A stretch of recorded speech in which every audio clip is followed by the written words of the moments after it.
So guys, जैसा कि हमने पिछले एपिसोड में देखा कि युवा स्नो डीमन टीम को अलग करके उन्हें कमज़ोर करने की कोशिश कर रहा था, पर ओतियान ने अकेले टैंक टीम के मेंबर्स की हालत ख़राब कर दी।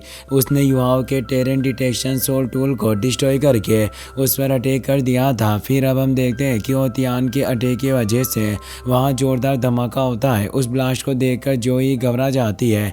एल्डर जिंग कहते हैं कि मैं यकीन के साथ कह सकता हूँ कि इस बैटल के बाद युवा जिंदा नहीं बच पाएगा और हो सकता है कि इस ब्लास्ट में उसकी जान चली गई हो। मगर युवाओं को उस ब्लास्ट से कुछ फर्क नहीं पड़ता क्योंकि उसने केतो की 5th सोल स्किल अकाला लॉलीपॉप की मदद से इनविजिबल शील्ड एक्टिवेट कर ली थी। यह देखकर सब चौंक जाते हैं। जोई कहती है कि केतो की सोल स्किल 7 सेकंड तक इनविजिबल शील्ड एक्टिवेट करके रख सकती है, जिसकी डिफेंसिव पावर एक डिफेंस सोल मास्टर की 5th सोल स्किल जितनी है। हैरानी की बात है कि यह शील्ड 7 सेकंड तक किसी भी सोल संत के अटैक को रोक सकती है। यहाँ तक कि इसकी डिफेंसिव पावर सोल टूल्स की शील्ड से भी कहीं ज़्यादा है। एक तरह से कहा जाए तो अकाला लॉलीपॉप एक डिवाइन स्किल है। युवाओं को ब्लास्ट से कोई भी फर्क नहीं पड़ता। वो केतो को आगे की प्लानिंग शुरू करने के लिए कहता है। केतो अपने level 7 soul tool binding light से ओतियान पर हमला करता है। ओतियान अपने हाथ से सोल टूल को पकड़ लेता है, पर सोल टूल अलग होकर ओतियान को कैद कर लेता है। यह देखकर एल्डर जिंग हैरान हो जाते हैं। वो कहते हैं कि level 7 soul tool binding light बहुत ही ज़्यादा स्ट्रॉन्ग सोल टूल है। मुझे अभी भी यकीन नहीं हो रहा कि टैंक सेक्टर ऐसे सोल टूल से भी बना सकता है। इसकी मदद से 8 रिंग सोल सेस को भी कैद किया जा सकता है। मुझे नहीं लगता है कि अब ओतियान इससे बाहर निकल सकेगा, और अगर ओतियान कैद में रहा तो उसकी टीम मैच हार जाएगी। ओतियान को कैद में देखकर स्नो डीमन टीम के होश उड़ जाते हैं। इस मौके का फायदा उठाकर युवाओं अपने साथियों से उन पर अटैक करवा देता है। ओतियान अपने साथियों से कहता है कि तुम्हें मेरी फिक्र करने की जरूरत नहीं, यह चीज मुझे ज्यादा वक्त तक नहीं रोक सकती। तुम बस फाइट करने पर ध्यान दो, कुछ वक्त में मैं आजाद हो जाऊंगा। तुम सब साथ मिलकर युवाओं पर अटैक करो। यह बात सुनकर स्नो डीमन टीम युवाओं पर अटैक करने के लिए जाते हैं, पर संशी अपने मिस्टिक पोजीशन स्वेब स्किल का यूज कर देता है, जिस वजह से वो युवाओं पर अटैक नहीं कर पाते। अचानक वीणा युवाओं पर अटैक कर देती है, जिस वजह से वुतोंग घबरा जाती है, पर संशी युवाओं के सामने आकर उसे बचा लेता है। वो अपने मिस्टिक डार्कनेस शॉक का यूज करके वीणा को दूर कर देता है। स्नो डीमन टीम के 2 मेंबर्स वुतोंग पर अटैक करने के लिए आते हैं, पर संशी वुतोंग को युवाओं के पास टेलीपोर्ट कर देता है, जिस वजह से अपोनेंट का अटैक फेल हो जाता है। युवाओं और वुतोंग एक दूसरे का हाथ पकड़ लेते हैं, जिससे अपोनेंट को पता चल जाता है कि वो अपनी martial soul fusion skill activate करने वाले हैं, इसीलिए वो सब उन दोनों को रोकने के लिए जाते हैं। मगर संशी अपनी ज्वान मिंग शील्ड फॉर्मेशन की मदद से उन्हें रोक देता है और अपनी मिस्टिक शॉक स्किल की मदद से उन पर अटैक करता है। शील्ड के साउंड वेव्स की वजह से अपोनेंट को बहुत तकलीफ होती है और वो कुछ नहीं कर पाते। इससे ओतियान को बहुत ही ज़्यादा गुस्सा आता है। वो बाइंडिंग लाइट को डिस्ट्रॉय करके केस से निकल जाता है। तभी युवाओं और वुतोंग अपनी martial soul fusion skill golden road से उस पर अटैक कर देती है, जिसकी वजह से ओतियान और उसकी साथी गोल्ड में जम जाते हैं। यह देखकर एल्डर जिंग हैरान हो जाते हैं। वो सोचते हैं कि कुछ वक्त पहले स्नो डीमन सेक्टर मैच जीतने वाला था, पर पलक झपकते ही वो सारी परिस्थिति बदल गई। टैंक सेक्टर सच में बहुत ही ज़्यादा ताकतवर है। ओतियान गोल्ड से बाहर आने लगता है। इतने वक्त में युवाओं और वुतोंग अपनी second martial soul skill heavenly emperor hammer से उस पर अटैक कर देते हैं। ओतियान को बचाने के लिए वीणा अपनी 4th सोल स्किल का यूज करती है। वो अपनी ब्रेन स्पीड की मदद से एम्परर हैमर को रोकने की कोशिश करती है, मगर एम्परर हैमर 1 लाख साल पुरानी सोल स्किल थी और उसकी पावर बहुत ही ज्यादा थी, जिस वजह से वीणा उसे नहीं रोक पाती और दूर जाकर गिरती है। एम्परर हैमर को देखकर ओतियान खुद डर जाता है, पर उसके कुछ करने से पहले ही एम्परर हैमर उसके ऊपर गिर जाता है, जिसकी वजह से वहाँ बहुत ही ज्यादा एनर्जी रिलीज होती है। उस एनर्जी की वजह से ग्राउंड में मौजूद लोगों को परेशानी होती है।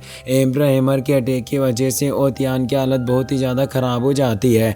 वो वीणा से कहता है कि मुझे माफ़ कर देना, मैं तुम्हारी उम्मीदों पर खरा नहीं उतर पाया। यह कहते हुए वो बेहोश होकर ज़मीन पर गिर जाता है। बेबे और उसके साथी स्नो डीमन टीम के मेंबर्स को घेर लेते हैं। युवाओं अपनी आइस पावर की मदद से उन्हें एक जगह पर अटका देता है। वीणा ओतियान के पास जाकर उसे होश में लाती है। ओतियान कहता है कि तुम्हें फिक्र करने की जरूरत नहीं, मैं इतनी जल्दी नहीं मरने वाला, बस मुझे इस चीज का अफसोस है कि हम इस चीज को नहीं जीत पाए। ओतियान और अपने साथियों की हालत देखकर वीणा को समझ में आ जाता है कि अब वो आगे फाइट नहीं कर सकते, इसलिए हार मान लेती है। चीफ रेफरी टैंक सेक्ट को विजेता घोषित कर देते हैं, जिससे जोई और बाकी सब खुश हो जाते हैं। युवा सोचता है कि वीणा के पास सिर्फ ट्विन मार्शल सोल्स ही नहीं है, बल्कि उसकी ब्रेन सोल में 10,000 साल पुरानी 6 सोल रिंग्स है। हैरानी की बात है कि वीणा ने अपने 4th सोल स्किल की मदद से कुछ वक्त के लिए एम्ब्रा हैमर को रोक दिया, जबकि एम्ब्रा हैमर की पावर के मार्शल सोल बॉडी से कहीं ज्यादा ताकतवर है। वीणा की सोल स्किल देखकर मैं बता सकता हूँ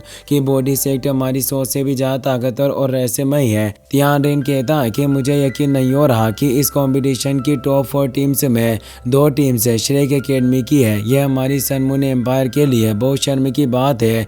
जोंगली वो तियान रेन से कहता है कि आपको फिक्र करने की जरूरत नहीं, मैं वादा करता हूँ कि सन मून एकेडमी की तरफ हमारा Holi speed sect tank sect को कड़ी टक्कर देगा। हमारी टीम उन्हें इस तरह हराएगी कि वो दोबारा कंपटीशन में हिस्सा नहीं लेंगे। यह कहकर वहाँ से चला जाता है। वीणा अपने साथियों के साथ टैंक सेक्ट को मैच जिताकर फाइनल में जाने की बधाई देती है। वो कहती है कि मुझे खुशी है कि हमारे बीच इतना अच्छा मैच हुआ। मैच इतना खतरनाक होने के बावजूद भी दोनों टीम के किसी भी मेंबर को ज़्यादा चोट नहीं आई। इस बात से मैं बहुत ही ज़्यादा खुश हूँ। बेबे कहता है कि भले ही हम इस मैच को जीत गए, पर फिर भी हमारे लिए इस बैटल को जीतना बहुत ही ज़्यादा मुश्किल था। मैं कह सकता हूँ कि आज तक हमने तुम्हारी टीम जितनी स्ट्रॉन्ग टीम से मुकाबला नहीं किया। और तियान कहता है कि तुम्हारी टीम सच में बहुत अच्छी है। मुझे उम्मीद है कि अगले कंपटीशन में हमें दोबारा फाइट करने का मौका मिलेगा। युवाओं कहता है कि तुम्हें फिक्र करने की जरूरत नहीं, अगर सब कुछ ठीक रहा तो हम सोल फाइटिंग कंपटीशन में हिस्सा लेंगे। वीणा युवाओं से कहती है कि जहाँ तक मुझे लगता है फाइनल में तुम्हारा मुकाबला होली स्पीड सेक्ट से होगा, और तुम जानते हो कि उस टीम में सारे इविल सोल मास्टर्स है, इसीलिए तुम्हें संभल कर रहना होगा, वरना तुम्हारी जान खतरे में पड़ सकती है। ये बात सुनकर युवा थोड़ा घबरा जाता है, क्योंकि वो जानता था कि इविल सोल मास्टर्स से फाइट करना कितना ज़्यादा मुश्किल होता है। जांग पेंग टेंगया को होली लेडी कहकर बुला रहा था। वो कहता है कि फाइनल में हमारा मुकाबला टैंक सेक्ट से होने वाला है। मैं देखना चाहता हूँ कि ये बच्चे किस तरह हमारी टीम से फाइट करेंगे।